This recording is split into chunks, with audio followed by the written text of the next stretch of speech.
Assalamualaikum warahmatullahi wabarakatuh. Selamat pagi dan salam bahagia untuk kita semua.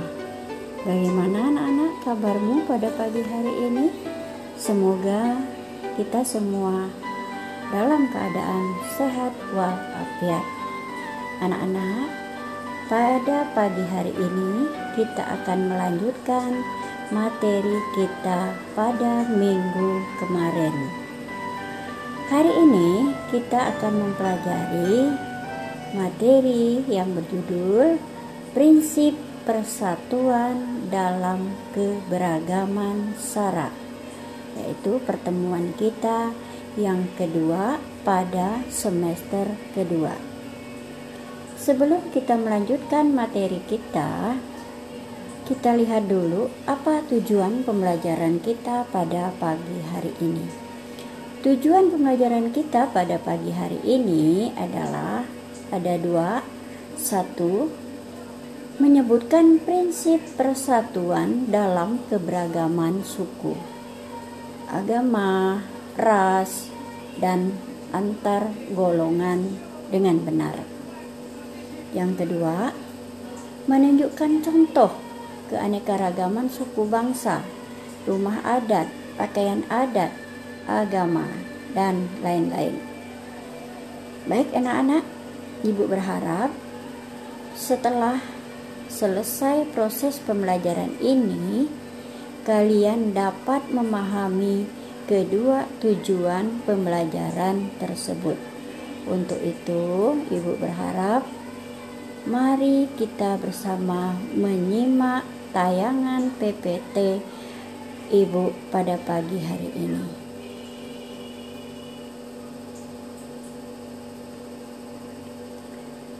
Baik, prinsip persatuan dalam keberagaman SARA, yaitu ada 5 prinsip. Yang pertama adalah Bhinneka Tunggal Ika. Yang kedua, nasionalisme. Yang ketiga, kebebasan yang bertanggung jawab. Yang keempat, wawasan Nusantara.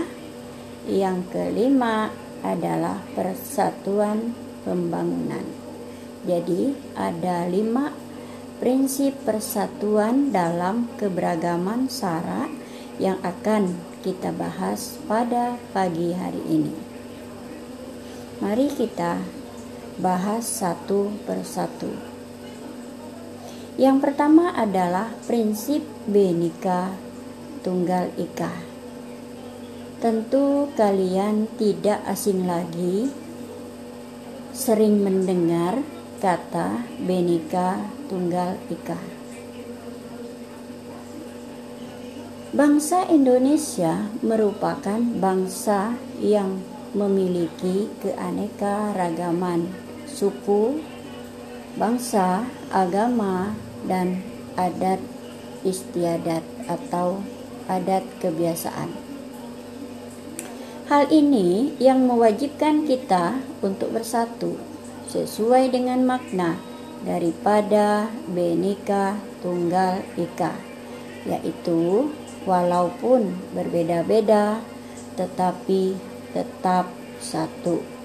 Jadi dalam kehidupan kita sehari-hari, bangsa Indonesia itu adalah bangsa yang majemuk, yaitu bangsa yang terdiri dari berbagai macam agama, berbagai macam suku, berbagai macam adat istiadat, dan ras serta golongan.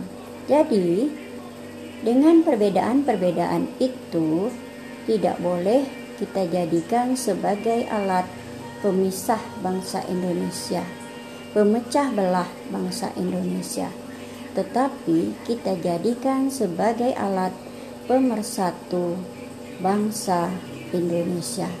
Tentu dengan keberagaman itu bangsa Indonesia menjadi bangsa yang indah karena keanekaragaman itu tadi.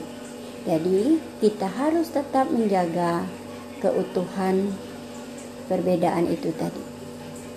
Demikian anak-anak, yang pertama prinsip daripada Bhinneka Tunggal Ika.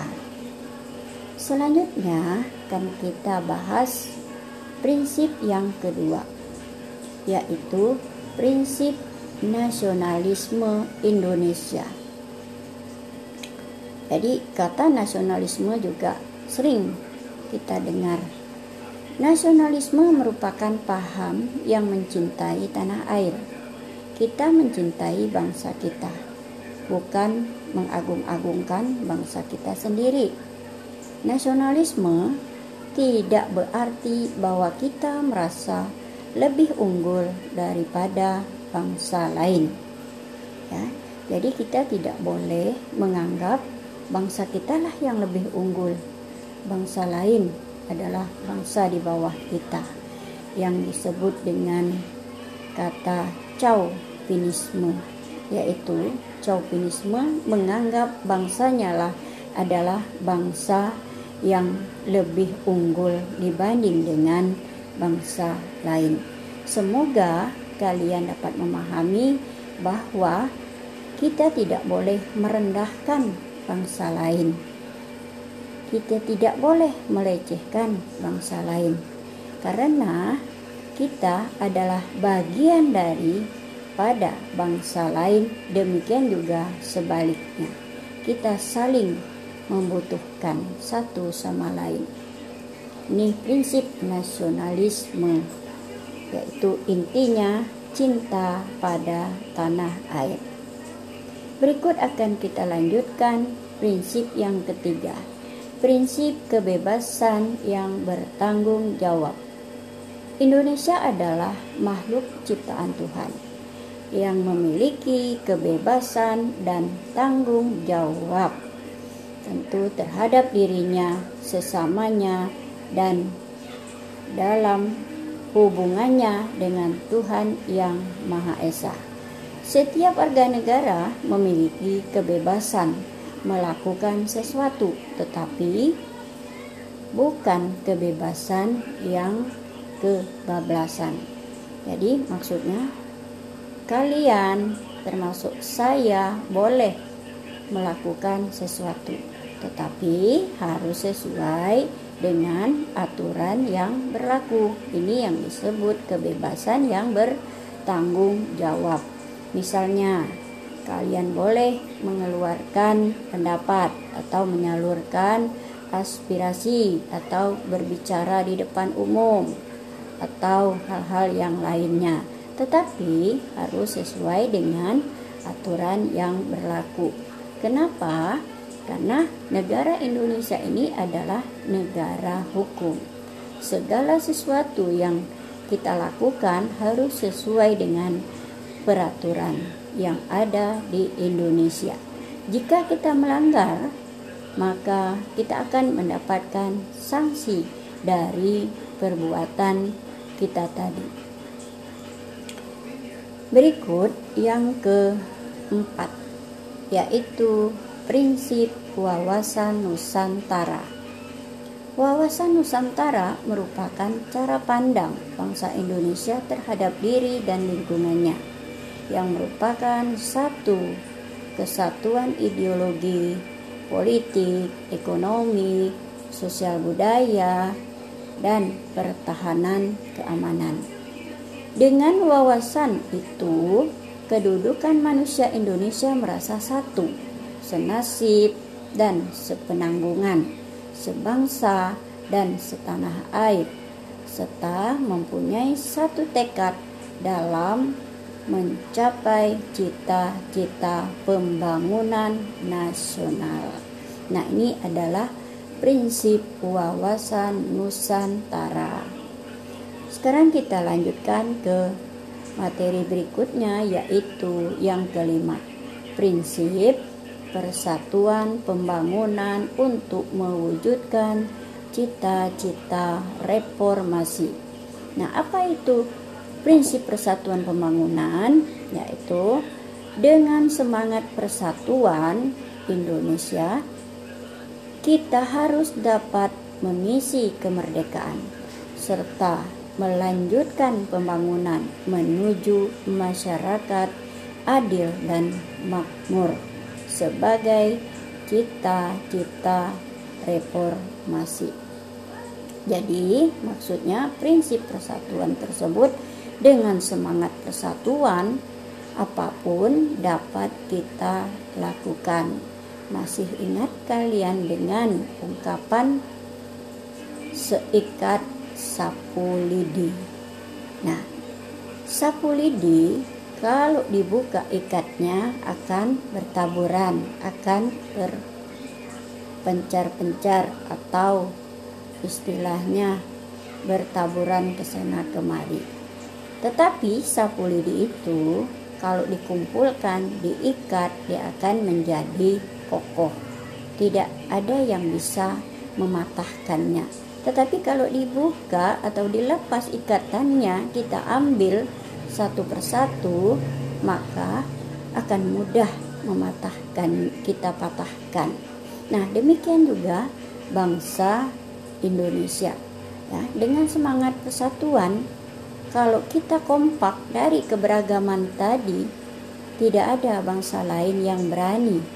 Karena bangsa Indonesia itu adalah bangsa yang besar, bangsa yang kuat. Tetapi kalau mau bersatu, kalau memang tidak, maka kita akan mudah diadu domba oleh bangsa lain. Yaitu kita diadu dengan keberagaman tadi, dengan suku, dengan agama, maka kita akan terpecah belah. Ya, yaitu prinsip persatuan pembangunan untuk mewujudkan cita-cita reformasi. Jadi cita-cita reformasi untuk mewujudkan masyarakat adil dan makmur itu kita harus kerja keras, tentu saja dengan bersatu. Ada pepatah mengatakan, bersatu kita teguh, bercerai kita runtuh. Nah, ini prinsip dari keberagaman tadi. Berikut materi kita yang terakhir, yaitu sesuai dengan tujuan pembelajaran tadi, kalian dapat menyebutkan, ya, menunjukkan contoh keanekaragaman suku, bangsa, rumah adat, pakaian adat, agama, dan lain-lain. Nah, ini dapat kamu lihat ya di buku paket kamu. Apa saja sih contoh keanekaragaman di Indonesia itu? Di sini Ibu baru bisa menampilkan ada 4 gambar. Sebenarnya masih banyak lagi keanekaragaman yang ada atau keberagaman yang ada di Indonesia. Jadi sesuai dengan tujuan pembelajaran tadi ada 2. Ibu berharap ya setelah proses pembelajaran ini kalian dapat memahami kedua tujuan pembelajaran tadi. Untuk kali ini Ibu belum memberikan tugas. Nanti tugas Ibu berikan setelah pertemuan keempat, ya, supaya kalian tidak bertumpuk-tumpuk dengan tugas, ya. Baik anak-anak, materi kita pada pagi hari ini cukup sampai di sini, ya. Pesan Ibu, kalian jangan lupa selalu menjaga kesehatan dengan 3M, memakai masker, menjaga jarak, dan mencuci tangan dengan air yang mengalir.